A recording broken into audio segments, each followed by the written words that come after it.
मुबारक हो पाकिस्तानियों।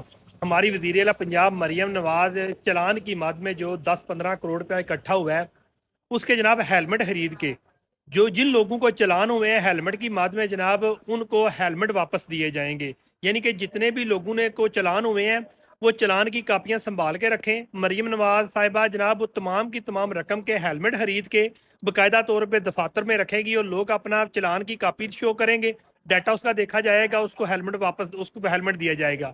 क्योंकि इतनी ज़्यादा अचानक जनाब जो सख्ती की गई है, लोगों को समझने का मौका ही नहीं मिला। इस मद में जनाब बहुत ज़्यादा लोगों को चलान हुए और 10 करोड़ से ज़्यादा पैसा इकट्ठा हो गया। और हेलमेट जो 2000 का वो 10,000 का मेरा है, जो 3000 का वो 15,000 का मेरा है। और मरियम नवाज साहिबा को हमारी आवाम का इतना एहसास है कि उन्होंने जनाब वो तमाम की तमाम रकम इधर उधर खर्च करने के, अपने जनाब 2 रुपये खर्च करने के बजाय बाकायदा तौर पर उसके हेलमेट खरीद के उन्हीं आवाम को वापस करने जा रही हैं। वैसे अपनी चलान की कापियां संभाल के रखें, शायद ऐसा मुमकिन हो जाए, क्योंकि ये मैंने ख्वाब देखा है कि ख्वाब कभी हकीकत नहीं हुए, लेकिन शायद ये हकीकत हो जाए। फीमान अल्लाह।